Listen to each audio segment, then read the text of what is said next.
बस चैट बड़ी कर दीजिएगा। ठीक है।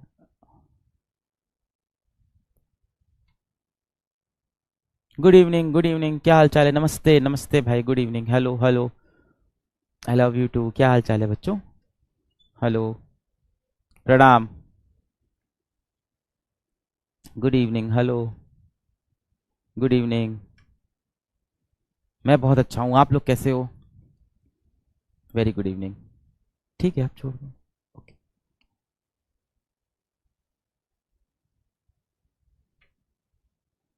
Good evening. आपके आपके बैच का परफॉर्मेंस यहाँ मेरे पास है। तो आप लोग के परफॉर्मेंस की बात करते हैं। टीचर्स को तो आप लोग पसंद कर रहे हो, कंटेंट को आप पसंद कर रहे हो। जो कंसर्निंग है, बायोलॉजी में आप लोग की अटेंडेंस कम है। तो बायो को आप कम वेटेज क्यों दे रहे हो?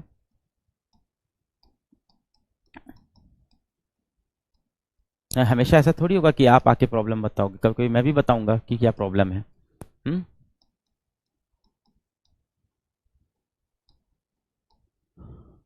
आपको बैच में कोई भी दिक्कत आए, कोई भी प्रॉब्लम आए, मैं सॉल्व करने के लिए खड़ा हूं। पर ऐसे वन साइडेड तो नहीं चलेगा ये रिलेशनशिप कि हमेशा आप बताओ कि अलग सर बैच में ये दिक्कत है, अलग सर उसको सॉल्व करें। कुछ बार मैं भी अपनी शिकायतें आपको बताऊंगा। तो बायोलॉजी के अंदर आपकी अटेंडेंस कम है। पहली शिकायत मेरी ये है कि बायोलॉजी अटेंडेंस आपकी लो है इस हफ्ते की, है ना। फॉर दिस वीक आपकी बायोलॉजी अटेंडेंस लो जा रही है। हम्म। ऐसा क्या हुआ? लेक्चर्स कम हुए? पिछले हफ्ते तो आपकी अटेंडेंस सही थी बायोलॉजी की। हम्म। अभी पिछले 2 हफ्ते से, लास्ट 2 वीक से आपकी अटेंडेंस लो हो गई है।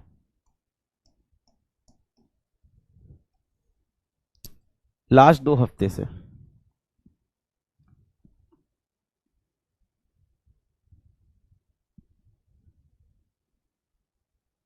रिकॉर्डेड आ रहा है? क्या कहना चाह रहे हो? रिकॉर्डेड नहीं, मेरे पास सारा डेटा है। आप लाइव देखते हो, आप रिकॉर्डेड देखते हो, मेरे पास सब डेटा है। मेरे पास ये डेटा है, आप देखते हो कि नहीं? मेरे पास सारा आपका चिट्ठा है। ठीक है बेटा, आप जो कर रहे हो मुझे सब दिख रहा है। तो आप चाहे लाइव देखो चाहे रिकॉर्डेड देखो, मैं पूरी आपकी ओवरऑल अटेंडेंस की बात कर रहा हूँ। तो आपकी अटेंडेंस बायोलॉजी में पिछले 2 हफ्ते से अचानक से गिरी है, और केमिस्ट्री में आपकी अटेंडेंस बढ़ गई है। हाँ, आप रिकॉर्डेड देखो चाहे आप लाइव देखो, मेरे पास दोनों का डेटा है। ओवरऑल मेरे पास आपकी अटेंडेंस है। अटेंडेंस का मतलब आप देख रहे हो कि नहीं देख रहे हो, है ना। लाइव रिकॉर्डेड वाला बहाना नहीं चलेगा भाई। तो पहला मेरा कंप्लेन आपसे ये है। आज मैं कंप्लेन करूं थोड़ी? देखो बेटा, पीडब्ल्यू के किसी बैच में आपको दिक्कत आएगी, मैं हमेशा खड़ा रहूंगा आपकी दिक्कत को सॉल्व करने के लिए। और इसीलिए मैंने ये प्लेटफॉर्म बनाया था, और इसीलिए मैं बैचेस के अंदर आता हूँ, इसीलिए मैं विद्यापीठ में भी जाता हूँ, बच्चों से डायरेक्टली बात करता हूँ। ये रिपोर्ट्स जो भी कहें यार, रिपोर्ट्स में तो सब कुछ लिखा रहता है कि बच्चों को ऐसी प्रॉब्लम है ना। 30% बच्चे ये कह रहे हैं, 20%। मैं मेरे को बैच के अंदर आके एग्जैक्ट पूछना होता है क्या प्रॉब्लम है। आपकी कोई दिक्कत होगी मैं सॉल्व करूंगा। पर अगर आप अपनी तरफ से सीरियस नहीं होगे तो मैं डांट भी लगाऊंगा भाई, है ना। ये भी बहुत जरूरी है। जैसे टेस्ट का बहुत बड़ा प्रॉब्लम है यार। ये देखो टेस्ट में आप क्या कर रहे हो। ये सब झूठ कहती है दुनिया की 22 लाख बच्चों का कंपटीशन है नीट में। नहीं है, मैं देख रहा हूं ना, 22 लाख बच्चा बचा ही नहीं है। हम्म। हमारे यहाँ इतने बड़े बड़े बैच में जब 4 लाख बच्चा आता है तैयारी करने, 4 लाख बच्चा तो पढ़ ही नहीं रहा है। चलो ठीक है, लेक्चर में टाइम वेस्ट होता है, लेक्चर नहीं देख रहा होगा, पर वो टेस्ट भी नहीं दे रहा है 4 लाख बच्चा। 22 लाख में कंपटीशन है ही नहीं। कंपटीशन तो आखिरी 1-1.5 लाख का ही कंपटीशन है। कंपटीशन 22 लाख का है ही नहीं, यही आखिरी के 3 लाख बच्चे हैं जो compete करते हैं। बताइए आप, प्रैक्टिस टेस्ट 07 में इतनी कम अटेंडेंस है आपकी। बेटा यही तो सच्चाई है ना। मैं कितनी बार बोलता हूँ आपसे कि रिजल्ट रिजल्ट वाले दिन नहीं आता है, उससे बहुत पहले आ चुका होता है। रिजल्ट वाले दिन बस आपके सामने दिख जाता है, आता उस दिन नहीं है। नीट का रिजल्ट ऐसा नहीं है कि आपका अगस्त सितंबर में आएगा। नीट का रिजल्ट आपके सामने अभी भी है, बस आप देखते उस वक्त हो उसको जाके। जब आप अभी टेस्ट नहीं दे रहे हो तो कैसे चीजें सही होगी, इसमें साफ दिख रहा है मुझे। जिस प्रकार से टेस्ट में आपकी अटेंडेंस गिर गई है, शॉर्ट प्रैक्टिस टेस्ट 07,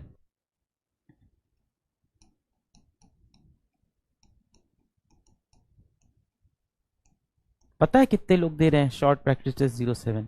आपके बैच से सिर्फ 15% बच्चों ने टेस्ट दिया है, 15% स्टूडेंट। ये है कंपटीशन, ये है एक्चुअल कंपटीशन बस। और जो ट्रेंड यहां है वही ट्रेंड जमाने में है। ये है कंपटीशन। 22 लाख बच्चों में कंपटीशन नहीं है, ये है कंपटीशन लास्ट के 3 लाख बच्चों का, 15%। हम लोग बार बार बोलते हैं ना कि 22 लाख बच्चे नीट में बैठेंगे, इतना बड़ा कंपटीशन है, 22 लाख स्टूडेंट्स बैठते हैं नीट के एग्जाम में। नहीं, ये कंपटीशन नहीं है। कंपटीशन ये है बेटा लास्ट का आपका, ये जो 3 लाख बच्चे हैं ना, यहां होता है कंपटीशन, 3 लाख स्टूडेंट्स। ये है एक्चुअल कंपटीशन आपका, और अब यही लोग बचे हुए हैं। नंबर ऑफ टेस्ट ज्यादा है, किसने जिद की थी? आप ही ने जिद की थी ना। हाँ, इतने कम, अब आपको रियलाइज हो रहा है। और यही ना गिरते गिरते अभी 15 से ये हो जाएगा 10%, 2 लाख बच्चे। फिर ये गिरते गिरते वहां से और कम होता जाएगा ये डेटा, 5%, 4%, फिर वो अंत वाले बच्चे पहुंचते हैं गवर्नमेंट मेडिकल कॉलेज में।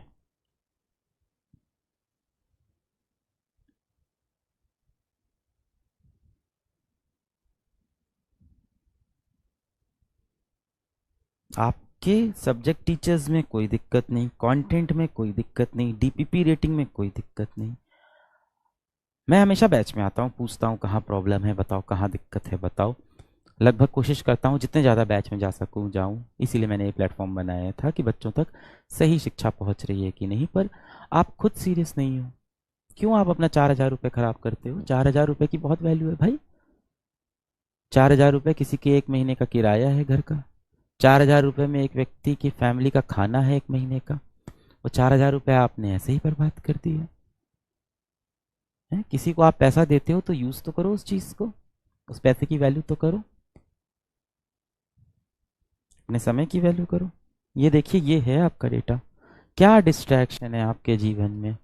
मोटिवेशन की कमी है, डिस्ट्रैक्शन की कमी है, यही सब बोलते हो आप कि सर मोटिवेशन नहीं है, सर लाइफ में बहुत डिस्ट्रैक्शन है। आपके अंदर बेटा डिसिप्लिन की कमी है। The biggest thing that is lacking in all of you is discipline. आपके अंदर डिसिप्लिन नहीं है। मोटिवेशन से आप एक बार शुरू तो कर देते हो, यूट्यूब पे जाके एक मोटिवेशनल वीडियो देखते हो, नीट मोटिवेशन, और नीट मोटिवेशन सर्च करके एक मोटिवेशनल वीडियो आपके सामने आता है जहां मैं या कोई भी व्यक्ति आके आपको मोटिवेट करता है कि आपको डॉक्टर बनना है, या अगर आपका ये सपना है तो आपको मेहनत करनी होगी, आग लगानी होगी। और वो वीडियो सुनने के बाद आपके अंदर काम शुरू करने की आग तो लग जाती है, पर काम करते रहने की आग सिर्फ डिसिप्लिन लगाएगा आपके अंदर, वो आपके एकदम बंद है।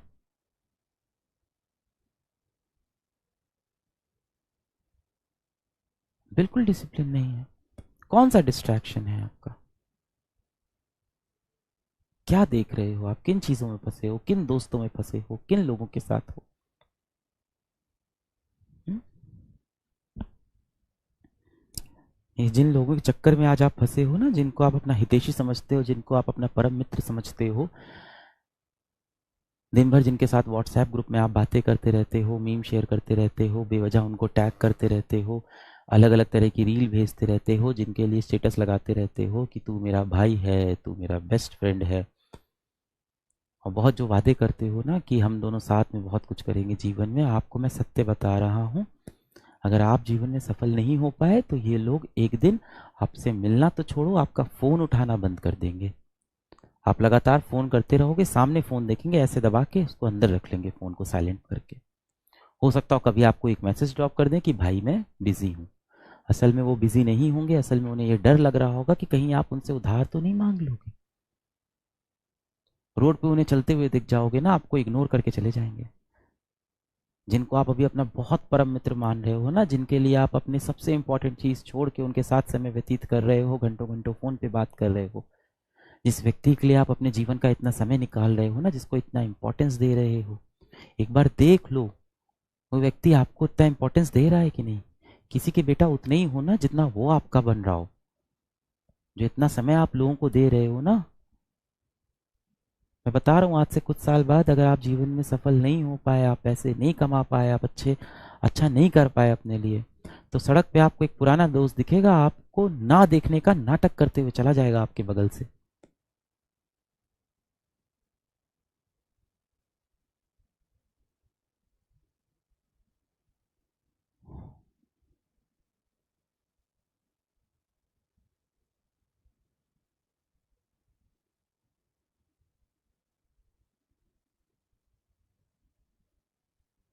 हाँ ये होगा। हाँ ये लाइव है।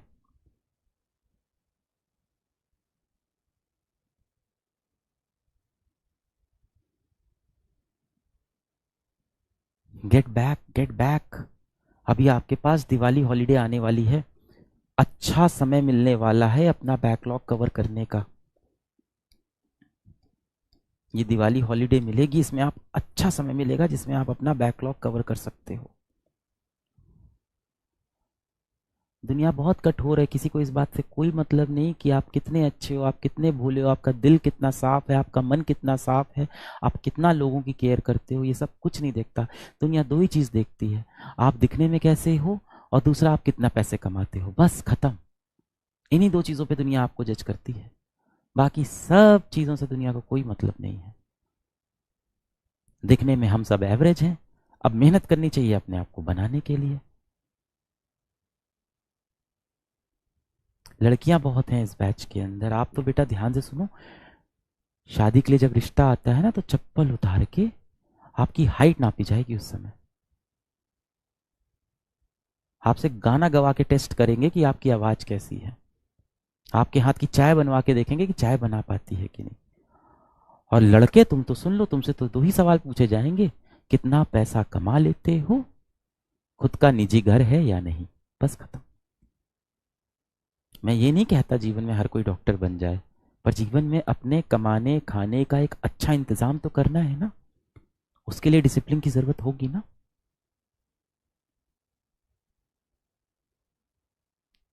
जितने आप इनोसेंट हो ना, इतने जो आप एकदम सीधे से व्यक्ति हो ना, हर किसी के काम आ जाते हो, हर किसी को अपना समय दे देते हो। आपका समय इतना सस्ता क्यों है बेटा? आपने अपने समय को एकदम सस्ता बना रखा है, किसी के ऊपर भी न्यौछावर कर देते हो। कोई व्यक्ति आपसे प्रेम से दो मीठे शब्द बोल दे, आपको लगता है कि यार ये मेरा कितना परम हितैषी है, मेरे को कितना चाहता है, इसके लिए मैं सब कुछ कर दूंगा। लग गए उसी के साथ व्हाट्सएप पे लगातार बात करने, लग गए उसके जीवन की प्रॉब्लम सॉल्व करने। और आपको पता है कि जब भी उसका बुरा वक्त आता है वो आपसे बात करने आता है, जब भी उसको काम पड़ता है वो आपके पास आता है, काम निकलते ही वो आपको छोड़ के चला जाता है। अपने आप को छोड़ के आप हर किसी के हो जाते हो, लोगों की मीठी बातों में यूं ही आ जाते हो। सबसे पहले आप खुद के अपने सगे बनो भाई। माँ बाप भाई बहन दोस्त यार प्यार मोहब्बत सब जीवन में आता जाता रहेगा बेटा। हाँ एक समय पे माँ बाप भी आपके ऊपर डाउट तो करने ही लगते हैं, पूछते हैं ना आज इस बार सेलेक्ट हो जाओगे कि नहीं, सवाल तो पूछते हैं ना वो। पड़ोसी के बेटे से कंपेयर तो करते ही है ना आपको।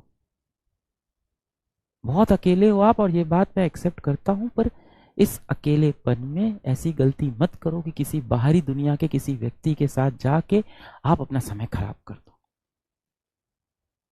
आप अकेले हो ना, तो अपने मेहनत को अपना साथी बनाओ, अपने हिम्मत को अपना साथी बनाओ, अपने कर्म को अपना साथी बनाओ, अपने कर्तव्य को अपना साथी बनाओ, अपने सपने को अपना हमदम बनाओ। मोहब्बत करनी है अपने सपने से करो भाई, समय बिताना है तो अपने कर्म के साथ समय बिताओ। समय बीतेगा, समय बदलेगा, आप चमक के वापस बाहर आओगे। कैसी चल रही है आपकी फिजिक्स? पहले आप बॉटनी में बहुत कुछ बोल रहे हो, चलो बताओ बॉटनी में क्या हाल है। बॉटनी में आप बताओ, तो बॉटनी लेजेंड पहले देख लेता हूं।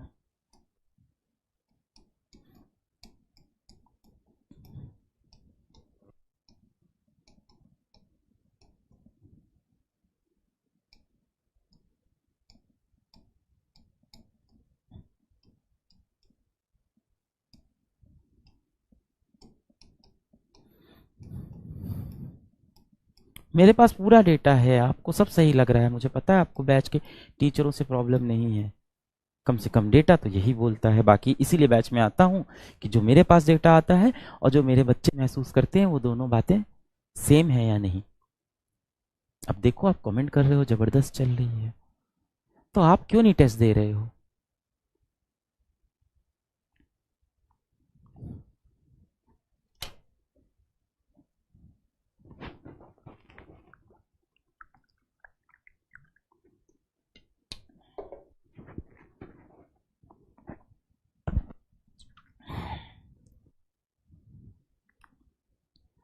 मेरे बैच की लड़कियों, नारी शक्ति, भारत की फ्यूचर लड़कियां, मेरी बात ध्यान से सुनो।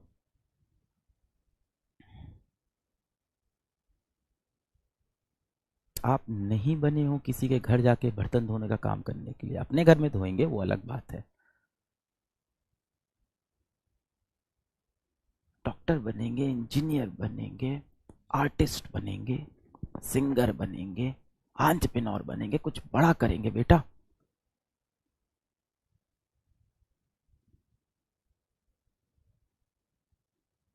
कहां कहां से लड़कियां निकल के आ रही हैं इस समय और सेलेक्ट हो रही हैं। कैसी कैसी लड़कियों को आप देखते हो यहाँ आके मेरे साथ इंटरव्यू देखती हैं। हाँ, कैसी कैसी लड़कियां आप देखते हो। वो कल्पना कहाँ से आई थी? जंगल के पास घर था कल्पना का, जंगल के पास। कल्पना का आपने इंटरव्यू देखा है? अभी नीट में सेलेक्ट हुई थी, जंगल के पास घर था, वहां से पढ़ के वो लड़की सेलेक्ट हो रही है। क्या एग्जाम्पल सेट किया है उसने। उसके कॉलोनी के जो लड़के होंगे जो उसको नीचा दिखाते होंगे, क्या मुंह नीचा हुआ होगा उन लड़कों का आज, जब उस जंगल के पास से रहने वाली एक लड़की नीट में सेलेक्ट होती है ना, तो उस समाज की सारी लड़कियों का मनोबल बढ़ जाता है। उस समाज में जितनी भी लड़कियां थी ना जिनको घर वाले दबाते हैं, जिनको उनका बड़ा भाई दबाता है, बड़ा भाई भी दबाता है, जिनको पड़ोसी दबाते हैं, जिन्हें सब ये फील कराते हैं तुम लड़की हो, तुमसे क्या होगा, तुम तो बनी हो यार आटा चौका करने के लिए, और क्या करोगे। आटा चौका तो हर इंसान को करना चाहिए, लड़के लड़की हर किसी को। जब वैसे किसी जगह से, किसी जंगल के पास वाले घर से, ऐसे देहात एरिया से एक लड़की एक कॉम्पिटिटिव एग्जाम में टॉप करती है, जाके डॉक्टर बनती है, तो वो एक डॉक्टर नहीं बन रहा है, वो पूरे समाज की लड़कियां मोटिवेट हो जाती हैं, उनको आवाज उठाने का मौका मिल जाता है। Be that girl of your society, be that girl of your family. वो अभी पूजा कुमारी आई थी, वो हमीरपुर राट वाली, राट के गांव से, उसकी माताश्री उसके ऊपर शादी का दबाव बना रही थी लगातार कि मैं तुम्हारी शादी करा दूंगी। उसने बोला इस साल मैं करके दिखाती हूँ। अभी उसने डॉक्टर बनने जा रही है, नीट का एग्जाम निकाल दिया, पूजा कुमारी ने नीट फोड़ दिया। अब ढूंढ लो उसके लेवल का लड़का, करा लो शादी। हाँ, हो गया ना चैलेंज।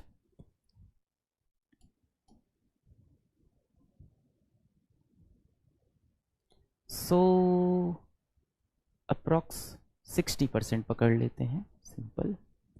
17% यहाँ पे है, 13% यहाँ पे है, और 10% यहाँ पे है।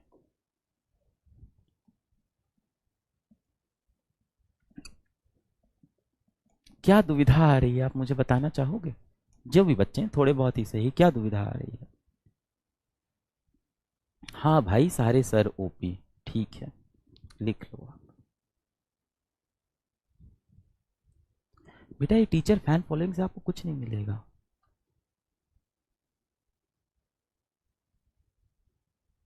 अपना नाम बड़ा बनाओ भाई, क्या दिक्कत आ रही है बताओ। संडे क्लास ऑफ करो, सबसे पहले बच्चों का कहना है।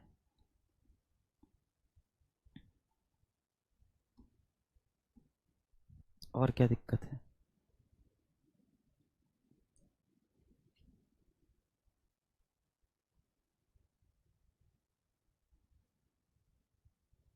अब आप कह रहे हो सैटरडे भी ऑफ कर दो, अच्छा।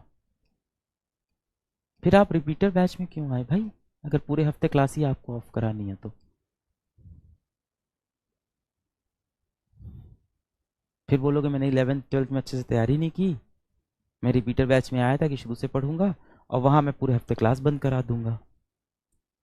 संडे ऑफ कर दें, सैटरडे ऑफ कर दें, फ्राइडे थर्सडे बंद ही कर देते हैं बैच, सही है ना? मेरे लिए तो और आसान होगा, जितनी कम क्लासेस कराऊंगा मेरे लिए तो आसान है। हमारे लिए टीचरों के लिए तो बहुत आसान है, संडे सैटरडे थर्सडे सब उड़ा देते हैं क्लास, घर पे बैठेंगे सो जाएंगे हम लोग, हमारे लिए तो काम कम हो जाएगा।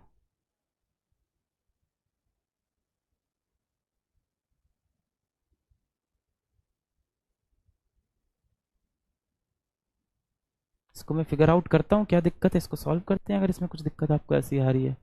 बैकलॉग आप लिख रहे हो,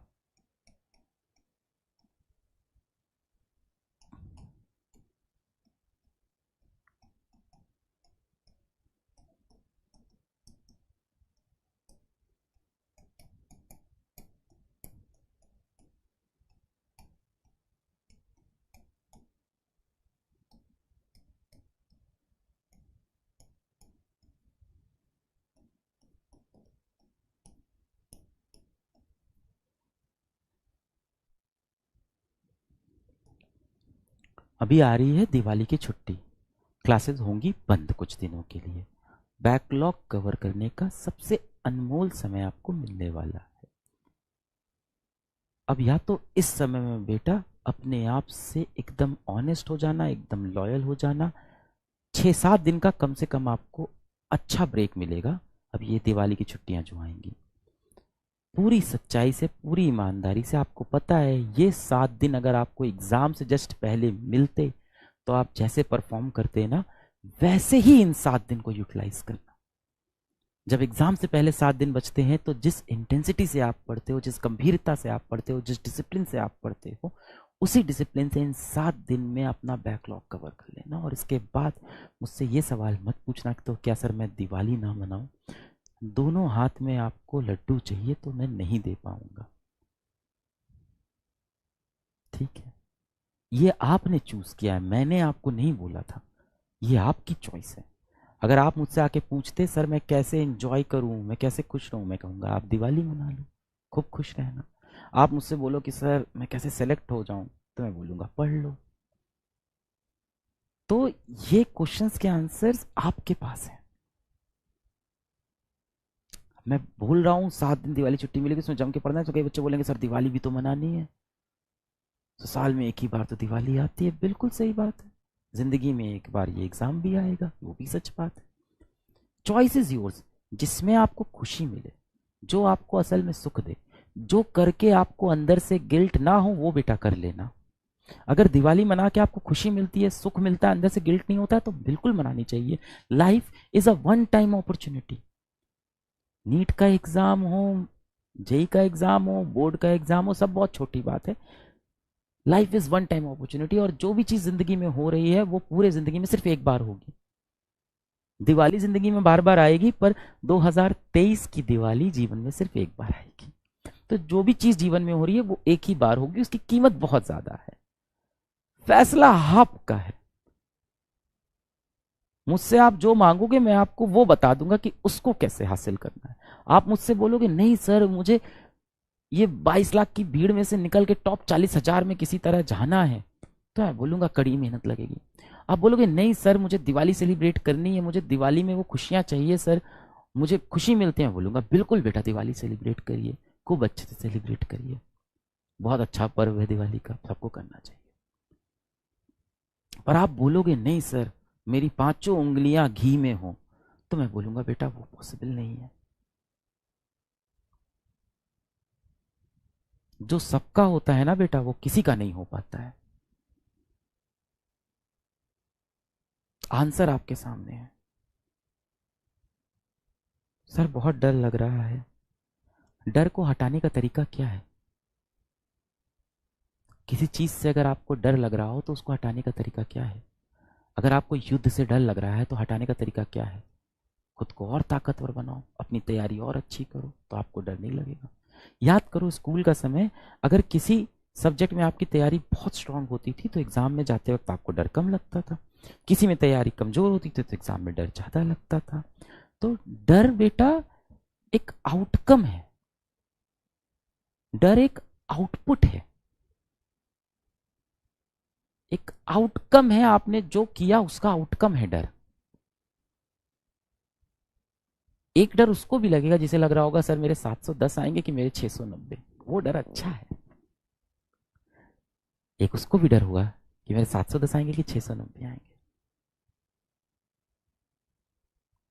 डर को हटाने का तरीका क्या है? डर को हटाने का तरीका ये अभी आपको मिलेगी दिवाली हॉलीडेज, उसको फुल्ली यूटिलाइज कर लेना।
क्या कारण दोगे आप इस साल के अंत में खुद को? हुँ? देखो, आप नीट के एग्जाम में सेलेक्ट नहीं होते ना, वो एक अलग बात है। पर इस साल आपने ईमानदारी से तैयारी नहीं की, ये गलत बात है। आप बेवजह के लोगों के पीछे अपना समय बर्बाद कर रहे थे, बेवजह की चीजों के पीछे अपना समय बर्बाद कर रहे थे। किसी को बेवजह आप मैसेज किए जा रहे थे, उनके मैसेज का इंतजार कर रहे थे, रोए जा रहे थे। वो गलत बात है। सेलेक्ट होना ना होना ठीक है, वो तो कंपटीशन है, खेल है। खेल है, हर कोई तो नहीं जीतेगा, कुछ लोग जीतेंगे, कुछ लोग नहीं जीतेंगे। हारना नहीं बोलूंगा मैं, कुछ लोग एफर्ट मारेंगे। मेरे लिए हर वो बच्चा जीता है इस साल जिसने सच्चे दिल से मेहनत की, सच्चा एफर्ट डाला और नीट के अंदर 250 नंबर भी लाया। सबकी अलग अलग कैपेसिटी है, हम सब अलग अलग कैपेबिलिटी से पैदा हुए हैं। उसकी कैपेबिलिटी 250 की थी, इस साल की 250 की थी। वो पहली बार जीवन में नीट की तैयारी शुरू किया, 11 12 में सीरियस नहीं था। साल भर पढ़ा, उसके 250 नंबर आए, 300 नंबर आए, कोई बात नहीं बेटा, बहुत अच्छी बात है। थोड़ा देर में शुरू किया था उसने, हो सकता है उसका नीट ना भी लिखने, पर उसको मेहनत करना, डिसिप्लिन में रहना, कंसिस्टेंसी से पढ़ना, डिस्ट्रैक्शन से दूर हटना, ये सारी चीजें आ गई है ना। नीट का एग्जाम आपके लाइफ का ना पहला एग्जाम है ना आखिरी एग्जाम है बेटा, बस शुरुआत है, अभी तो आगे बहुत चीजें होनी है। यहां से आप सीख के जाओ मेहनत करने का तरीका, बस ऑनेस्ट रहने का तरीका, वफादार रहने का तरीका, अपने डिसीजंस पे स्टिक रहना सीखो। कई बार हम साल की शुरुआत में डिसाइड करते हैं कि हम नीट निकालेंगे, नीट हमारा गोल है, और फिर बीच में आके नहीं यार, कुछ और ट्राई करते हैं। नहीं यार, ऐसे नहीं कर सकते। एक बार किसी चीज को डिसाइड किया है तो उससे ऑनेस्ट तो रहो, एक साल तो ऑनेस्ट रहो एग्जाम तक। मेरे साथ ना जाने कितने लोग हैं जिनका नीट नहीं निकला पर जीवन में बहुत अच्छा कर रहे हैं। पर उनका एक एटीट्यूड था कि जब वो नीट की तैयारी कर रहे थे उन्होंने अपना बेस्ट एफर्ट तो मारा था, अपना बेस्ट अटेम्प्ट तो दिया था। सबसे इंपॉर्टेंट यही है, अगर आप अपना बेटा बेस्ट अटेम्प्ट दे रहे हो तो सब सही है।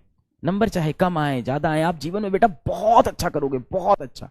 ये बात आप में लिख के ले लो, आप जीवन में बेटा बहुत बेहतरीन करोगे।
किसी को क्रिकेट मैच देख के खुशी मिलती है, आनंद मिलता है, सुख मिलता है, तो ठीक है, उसको क्रिकेट मैच देखना चाहिए।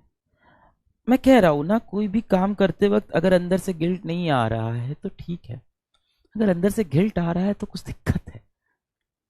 इसका मतलब जो आपका सच्चा मन है, आपका जो ऑनेस्ट मन है, उसे लग रहा है कि आप गलत रास्ते पे चले गए।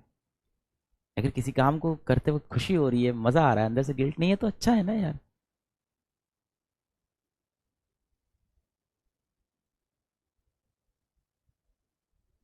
एक्स्ट्रा क्लास कम कर दो।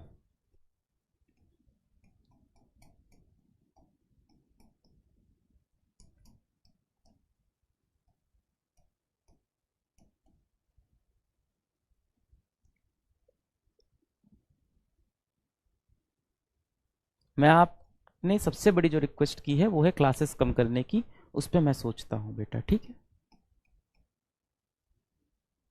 आपकी सबसे बड़ी रिक्वेस्ट है क्लासेस कम करने की, उस पर मैं सोचता हूँ बेटा, ठीक है। आपने मुझको बोला है, इस पे मैं सोचता हूँ कैसे हो सकता है। रिवीजन आपने बोला है, एकदम सही बात है। बैकलॉग जितने बच्चे बोल रहे हैं बेटा, आपके लिए गोल्डन टाइम आने वाला है, आपके लिए गोल्डन टाइम बेटा आने वाला है। ये मेक और ब्रेक का टाइम होगा बहुत से बच्चों के लिए। ये गोल्डन टाइम आने वाला है दिवाली हॉलीडेज का, ठीक है। अब बात ये आती है कि दिवाली एंजॉय करें या ना करें। इसका आंसर ये है कि अगर आप साल भर एंजॉय ही कर रहे थे तो आप पढ़ाई कर लो, और अगर आप साल भर बहुत अच्छे से पढ़े हो, चीजें सही चल रही है, तो दिवाली में एंजॉय कर लो। इसका आंसर ये है कि आप डिसाइड कर लो कि दिवाली एंजॉय करने के बाद अगर सिलेक्शन नहीं होता है तो आपको गिल्ट नहीं होना चाहिए। अगर गिल्ट होगा तो चीजें खराब है। फैसला आपका है। 7 दिन की लगभग आपको छुट्टी मिलने वाली है, 7 दिन की। 7 दिन में क्या आपके बैकलॉग कवर हो सकते हैं? अगर 7 दिन में भी आपके बैकलॉग नहीं कवर हो सकते हैं तो आप बहुत पीछे छूट गए हो। फिर तो 7 दिन अगर हम अपना सब कुछ झोंक दें तो 7 दिन के अंदर, क्योंकि अगर हमारी हालत बुरी है, अगर हम बिल्कुल गिरने के निकट है, तब तो फिर फुल एफर्ट मानना पड़ेगा। 7 दिन, 7 days can be your golden days बेटा from here. 7 days you can turn the table. पूरा गेम पलट देंगे इन 7 दिन में, ये खुद से वादा कर लो। पूरा गेम पलट देंगे। लगभग 7 दिन, 5 दिन से 7 दिन के आसपास। जिसका बैकलॉग नहीं है खूब अच्छे से रिवाइज कर लेगा। भाई रिवीजन तो सबको चाहिए, बहुत सारा चाहिए। जिसका बैकलॉग है वो भाई रिवाइज बैकलॉग कंप्लीट करेगा। 6 से 7 दिन तो देंगे। आप सोचो आप अपनी लाइफ कैसे मैनेज कर सकते हो। अब मैं जो ये प्लान बताने जा रहा हूं, ये क्रिटिकल सिचुएशन का प्लान है, ठीक है। क्रिटिकल सिचुएशन का, मैं नहीं कहूंगा कि इसको हर कोई इंप्लीमेंट करे, बट अगर किसी की अभी कंडीशन काफी खराब है पढ़ाई में और किसी तरह से वो बैकलॉग सारा कवर करके वापस आना चाहता है, तो उनके लिए मैं ये कहानी बता रहा हूं। अगर मैं टारगेट करता हूं कि मैं किसी तरह से 12 घंटे की इफेक्टिव स्टडी कर लूं, घर दिन में 12 आवर इफेक्टिव पढ़ाई कर लूं, किसी तरह से अगर मैं ऐसा कर लेता हूं तो लगभग मेरे पास 7 दिन होंगे, और हर दिन मैं लगभग 12 घंटे की इफेक्टिव स्टडी अगर मैं कर लूं, 12 घंटे की हर दिन उठा लेते हैं, बहुत ज्यादा भी नहीं लिया है, 72 घंटे की मैं पढ़ाई कर सकता हूं, ठीक है। 72 घंटे मतलब लगभग कुछ नहीं तो 36 लेक्चर के आसपास मैं कंप्लीट कर सकता हूं, ठीक। अब इसमें आप क्या कर सकते हो, जरूरी नहीं है कि आप यकीन से ही सारे लेक्चर देखो।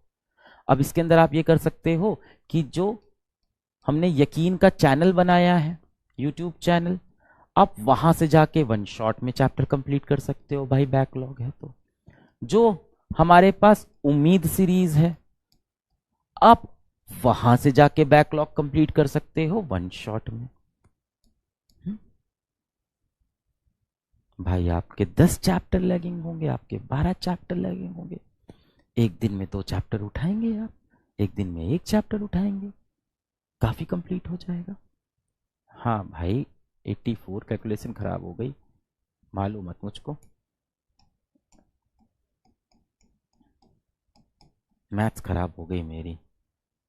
84 तो आप 42 लेक्चर कर सकते हो लगभग। अब 12 घंटे पढ़ेंगे कैसे? सुबह सोच लेंगे कि 12 घंटे पढ़ना है और उठ जाएंगे और 12 घंटे पढ़ लेंगे। नहीं, ऐसे नहीं होगा बेटा। अगर आप रोज सुबह उठते हो और आपको नहीं पता है कि आपको क्या पढ़ना है, तो आप बहुत कुछ ऐसा पढ़ लोगे दिन भर में जो आपको नहीं पढ़ना था। ये बहुत से बच्चों की प्रॉब्लम होती है कि मैंने बायोलॉजी स्टार्ट की, दिन भर बायोलॉजी पढ़ता गया और बायोलॉजी भी दिन भर पढ़ा तो भी इतने चैप्टर्स भी कंप्लीट नहीं हुए, क्योंकि टारगेट सेटिंग आपने ठीक से नहीं की। तो टारगेट है तो टारगेट है, 3 घंटे में चैप्टर खत्म होना था तो 3 घंटे में मेरे को इस चैप्टर को स्विच करना है। 4 घंटे हो सकता है, थोड़ा बहुत रिलैक्स दे सकते हैं, ज्यादा नहीं। अब आप 12 घंटे दिन भर में कैसे पढ़ोगे? ठीक है, 12 आवर कैसे पढ़ोगे? How to study 12 hour a day. 12 hour a day ये ड्रॉपर के लिए लग सकता है, स्कूल है नहीं। अब हम 12 घंटे दिन भर में बेटा कैसे पढ़ेंगे? और मुझे इन छुट्टियों में रोज 12 घंटे तो पढ़ना ही है, बोनस 1-2 घंटे पढ़ ले गया तो बहुत बढ़िया सिलेबस कवर हो जाएगा। पर फिर बोलता हूँ, ये उन बच्चों के लिए बता रहा हूँ जिनका सिलेबस एक्चुअली में छूटा हुआ है, बैकलॉग हो गया है, जो लैग कर रहे हैं। अब आप सोचोगे ना कि मैं दिन भर में 12 घंटे पढ़ूं तो बहुत बड़ा लगेगा और पढ़ना बहुत मुश्किल हो जाएगा। सुबह उठोगे, मान लेते हैं 7 बजे उठ गए, 8 बजे उठ गए, 9 बजे, तो आपको के 12 घंटे पढ़ना है, यानी सुबह 9 से रात के 9 बजे तक पढ़ना है। यार बड़ा मुश्किल है यार, कैसे होगा ये? एक काम करता हूँ, मैं 11 बजे से स्टार्ट करूंगा, रात के 11 तक पढ़ लूंगा, है ना? 12 घंटे मेरे कंप्लीट हो जाएंगे। किसी भी टास्क को, किसी भी मुश्किल को जब आप एक पार्ट में देखते हो, बड़ा बहुत बड़ी लगती है। आओ इसको तोड़ देते हैं, let us break this into 2 part. तो यानी 6-6 आर के मुझे 2 सेशन चाहिए, 6-6 घंटे के 2 सेशन। अभी 6-6 घंटा भी सर सुनने में तो ज्यादा लग रहा है यार, काफी। आओ इसको और तोड़ देते हैं, 6-6 घंटे को तोड़ देते हैं 3-3 घंटे के 2 सेशन में, और यहां से भी 3-3 घंटे का 2 सेशन। तो मुझे चाहिए 3-3 घंटे के 4 सेशन चाहिए। अच्छा, 4 पार्ट में मुझे 3-3 घंटे का सेशन चाहिए। अब ये जितनी भी चीजें बता रहा हूं, ये क्रिटिकल कंडीशन में करना है, जैसे अभी आपकी सिचुएशन हो गई है। अब अगर मुझे 3-3 घंटे के 4 सेशन चाहिए तो मैं अपने पूरे दिन को 4 पार्ट में पहले डिवाइड कर लेता हूं। तो लेट अस सपोज कि हम सुबह, अब तो थोड़ा टाइम पे तो उठना पड़ेगा, तो मान लेते हैं कि हम लेट से लेट सुबह 7 बजे उठते हैं, 7 AM। और ये उठना पड़ेगा। अब आप बोलोगे 7 AM कौन उठता है? तो फिर भाई सारे बच्चे सेलेक्ट नहीं होते हैं, सच्चाई सामने है। ठीक, अब आप 7 बजे पढ़ने बैठ जाते हो, यानी आप लगभग मान के चलते हैं हाँ, आपको 12 घंटे पढ़ना था, 12 आवर स्टडी करनी थी, इफेक्टिव स्टडी, 12 घंटे की इफेक्टिव स्टडी। और ये पूरे साल नहीं करनी, अभी 7 दिन की अपॉर्चुनिटी है। 12 घंटे की इफेक्टिव स्टडी करनी है, तो इसको आपने कहा कि मैं 6-6 घंटे के में ब्रेक कर दूंगा। फिर आपने फर्दर कहा कि इस 6-6 घंटे को मैं 3-3 घंटे में ब्रेक कर दूंगा। 4 सेशन चाहिए। मानते हैं सुबह 6:30 बजे आप बेटा उठ गए, ठीक है, फ्रेश हुए और 7 बजे आप पढ़ने बैठ गए, यानी 7 AM से आपकी जिंदगी शुरू हुई। अब रात में कितने बजे सोएंगे? देखो 6:30 पे उठ रहे हैं तो रात में कुछ नहीं तो 11:30 तक सो जाना चाहिए। 7 घंटे सो लो, आप 12 पे सो जाओ, इससे ज्यादा देर मत करना, 12 से लेट, इससे ज्यादा हार्डकोर मत बनाना। यानी रात को 12 बजे आपको सोना है। सुबह 7 से रात के 12 कितने घंटे हो गए? 7 से 7 12 हो गया, और 5 हो गया आपका 17, 11 बजे पकड़ लेते हैं, बढ़िया सो लो तुम, 7.5 घंटे। मान लेते हैं 11 PM आप सो जाओगे। लो, आपकी स्लीप साइकिल को भी मैं डिस्टर्ब नहीं करूंगा, यानी अब जितनी देर सोएंगे चैन की नींद सोएंगे। मस्त सो रहे हैं यार, 7.5 घंटे, बहुत अच्छी नींद है, बहुत बेहतरीन। बाकी टाइम पढ़ना है। अब 7 से 7 हो गया आपका 12 और 16, तो इफेक्टिव बेटा आपके पास अब 16 आवर हैं दिन में, और आपको 4 स्लॉट चाहिए 3-3 के। तो अपने पूरे दिन को आप 4 स्लॉट में तोड़ दो, इन 16 घंटे को 4 स्लॉट में आप तोड़ दो। तो मैं 4 स्लॉट में इसको तोड़ता हूं, सबसे पहला हम मान के चले आप कब उठे हैं, 6:30 आप उठे हैं, और इसमें मैं आपकी नींद को बिल्कुल भी कॉम्प्रोमाइज नहीं कर रहा हूं। 6:30 आप वेकअप। पहला सेशन आपका बना 7 AM से लेके 11 AM का, ये आपका पहला सेशन बना। दूसरा बेटा आपका बनेगा 11 AM से लेके 3, सब पढ़ना नहीं अभी अंदर बताऊंगा, 3 PM का। तीसरा सेशन आपका बनेगा 3 PM से लेके 7 PM का, और चौथा सेशन आपका बनेगा 7 PM से लेके 11 PM का। सर पूरे टाइम पढ़ते रहना? नहीं, पूरे टाइम नहीं पढ़ना है। 6:30 पे उठे थे, ब्रश किया, 7 बजे अपन पढ़ने बैठ गए। अब ये जो 7 से 11 का विंडो है, इसमें इफेक्टिव आपके पास 4 आवर है। इस टाइम आपके पास क्या काम होता है, और चीजों को समझते हैं क्या काम होता है। भाई इस टाइम हमें सर ब्रेकफास्ट करना होता है, बिल्कुल करिए बेटा, ब्रेकफास्ट बिल्कुल करिए। कोई कह रहा है सर मैं सुबह जॉगिंग भी करता हूं, बेटा बिल्कुल करिए, उसका भी समय मिलेगा, आपने जॉगिंग भी कर ली, ठीक है। तो भाई ब्रेकफास्ट आपको कितना समय लगेगा, मैक्स टू मैक्स 30 मिनट्स पकड़ लेता हूं। जॉगिंग कितना लगेगा, 30 मिनट्स। इसके सिवा 11 बजे से पहले कोई काम तो होता नहीं है, यानी अब आपके पास इफेक्टिव 3 आवर्स हैं स्टडी के।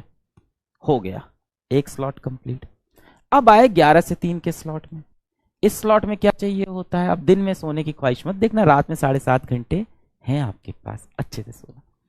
इस स्लॉट में होता है भाई अपना लंच। चलो अब लंच को पकड़ लेते हैं। लंच भी कितनी देर करोगे, 30 मिनट्स का, है ना। और कुछ ब्रेक्स पकड़ लेते हैं कि कुछ ब्रेक्स ले लेंगे 10-10 मिनट के। 1 घंटा पढ़ेंगे 10 मिनट का ब्रेक, 1 घंटा पढ़ेंगे 10 मिनट का ब्रेक, 1 घंटा पढ़ेंगे 10 मिनट का ब्रेक। ये हो गए अनदर 30 मिनट्स। लो भाई ये भी सॉल्व। और 3 घंटे की पढ़ाई। तो आप लगभग कुछ 12 साढ़े 12 पे बैठे, जब भी आप खाना खाते हो 12 साढ़े 12 1 पे बैठे, 1.5 घंटे में खाना खाए, आधे घंटे में खाना खाया, आधा घंटा बहुत है खाना खाने के लिए। फिर आपने 10-10 मिनट के 3 ब्रेक भी ले लिए इस बार, है ना, क्योंकि सुबह से पढ़ रहे हो, थक गए हो, तो 10 मिनट्स इंटू 3 के आपने ब्रेक ले लिए। ये 3 घंटा आपका ये भी हो गया बेटा, 3 घंटे यहां भी मिल गए। अब आया 3 से 7 PM का टाइम। अब इस टाइम क्या करना है, थोड़ा बहुत चाय वाय पीने बैठते हैं, माता पिता से बात करने बैठ गए, है ना, जो भी अच्छा लगता है, गाना सुनने 30 मिनट बैठ गए, जो अच्छा लगता है वॉक करने चले गए। तो मैं तो सबसे ज्यादा टीचर हूं, तो मैं तो ये सजेस्ट करूंगा वॉक कर लो, है ना, मम्मी पापा से बात कर ली, या भाई बहन से बात कर ली, है ना। किसी को भगवान उगवान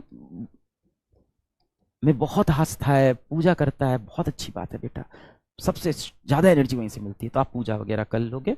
30 मिनट आपके अब की बार यहां गए, एंड अगेन आपने ब्रेक ले लिए बेटा, 10 मिनट्स इंटू 3 के। ये कमांडो वाली जिंदगी आपको जीनी होगी 7 दिन। देखो क्या मजा आएगा, क्या डिसिप्लिन आएगा लाइफ में। अब आप कहते हो यार इसके लिए तो हम पैदा नहीं हुए हैं। आप देखो ना भारत में जो आर्मी में लोग होते हैं वो कैसे डिसिप्लिन की जिंदगी जीते हैं, कैसे अपना टाइम ऑप्टिमाइज करते हैं, ऐसे जीते हैं। लास्ट बेटा 7 से 11 PM, इसमें आपका एक डिनर का टाइम आता है, तो ठीक है सर डिनर भी कर लेंगे यार, है ना। इसमें चाय वाय पीना हो तो चाय वाय भी पी लेंगे भाई, वो सब तो बीच में आ ही जाता है। अब इसमें डिनर का टाइम आता है, तो भाई 30 मिनट में डिनर हो जाएगा मैक्स टू मैक्स, प्लस आपके अगेन ब्रेक्स हो जाएंगे, और ब्रेक्स भी हो जाएंगे 10 मिनट्स इंटू 3। और यहां भी आपके पास इफेक्टिव 3 घंटे की पढ़ाई, 3 3 6 3 9 3 12। इस पूरे टाइम टेबल में सबसे इंपॉर्टेंट चीज क्या है, आप 11 बजे सो पा रहे हो। नींद में ना ज्यादा कंजूसी नहीं करना यार, दिमाग नहीं चलता है फिर, है ना, दिमाग को चलने के लिए रेस्ट चाहिए होता है। बहुत हुआ इसको 12 बजे तक शिफ्ट करना, उससे यार ज्यादा प्रेस मत करना खुद को, 6.5 घंटे तो सोना। अभी करंट जो प्लान मैं दे रहा हूं उसके अंदर आप लगभग 7.5 घंटे आप सो रहे हो, स्लीपिंग टाइम। सर ये तो देखने में थोड़ा टफ लग रहा है, किसने कहा था आसान होगा, किसने कहा था, किसी ने नहीं, किसी ने नहीं कहा था। इस तरह से अपने दिन को आपको जीना है, 7 दिन ऐसे दिन जियो, 12-12 घंटे पढ़ो, आप देखो कैसे सिलेबस आपको भागेगा। और अगर इसकी आदत लग गई यार, सोचो कितना मजा आएगा। इसमें ना आपकी मेंटल हेल्थ पे प्रॉब्लम हो रही है, आपको स्लीपिंग का अच्छा टाइम मिल रहा है, फिजिकल हेल्थ पे आपको 2 बार समय दिया है, जॉगिंग का, वॉक करने का, मम्मी पापा से बात करने का, टाइम पे आप खाना खा रहे हो। 12 टारगेट करेंगे, 10 तो होगा, 8 तो होगा, हाँ, एकदम इसका लो साइड लेके चले कि मान लो ये सब नहीं कर पाया सर मैं, मान लो ये 2.5 घंटे ही कर पाया, मैं 1.5 घंटा बर्बाद कर, नीचे आते आते एफिशिएंसी खराब हो जाएगी। यहाँ पे आके आप 2 घंटा ही कर पाओगे, 3 3 6 2 8 2 10। अगर यहाँ क्यों नहीं, जैसे जैसे समय बीतता है एफिशिएंसी, तो भी तो आप 10 घंटे पढ़ लिए बेटा, तब भी तो मैं सब मिला के आपको देख रहा हूँ आप 10 आवर तो मिनिमम पढ़ रहे हो। कैसे नहीं सिलेबस कंप्लीट, बट इफेक्टिव पढ़ना है, ये भी important. I wish you all the best बेटा। आपने जो थोड़ी बहुत चीजें मुझे बताई उस पर मैं काम करूंगा। Take care.